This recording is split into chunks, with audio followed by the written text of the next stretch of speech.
यानिंगदब फना लेरबसु नोमगी चरा तालिबसिंगी येंगलगा बन ब्लॉकेट नचिंगबा तौबिगनु वारी सानरगा पुन्ना वाखल तामिननबा होनमिनसी हाइना चीफ मिनिस्टर युमनाम खेमचाना अपील तौरखली वाफम असि नंबुल तुरेलगी मथक्ता साबा अखा मयाई लेकाइगी थोंग संगाबगी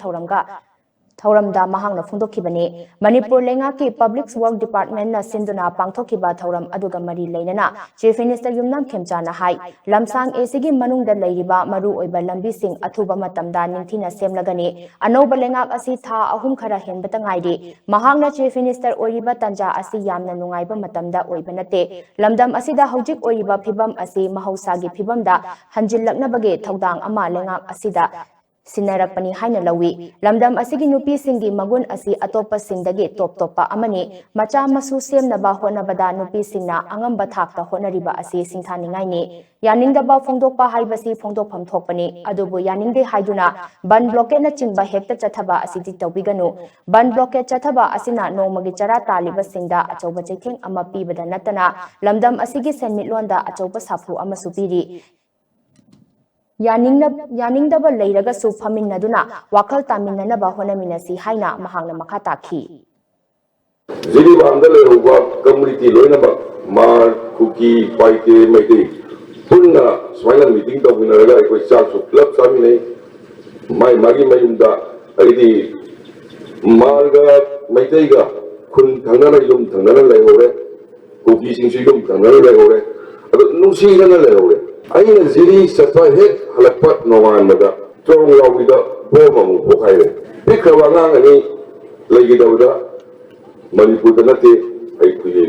भारत पुंबदा मालेम पुंबदा नोआइदबा थौदो ओइदो हेक थोइ सो खोइसाउ रबा प्रजा मयाम हाइ ताइ कोइ कनादा ताइनरो सरकार पाइबदा ताइनदा कना ताइनरो ने एकोइगे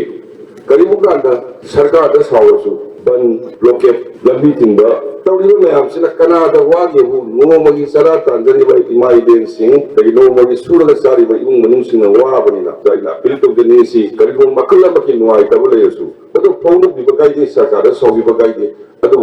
स्टेट सिंग इकोनॉमी सोनबा लाइरबा इमाई देन सनिसे नोमगी सरा तालिबा अदुगुंबा इसेनाउ सिंग थबक सुरगा साजरिबा मयाम दो मखोइदरा वाबनिना मसी करिगुंबा कांदा एनी नोआइदबा लेरगसु वरी सानरगा मदो करी लगे न भाव तामिननबा होनमिनसी हाइबसिमै थमजगे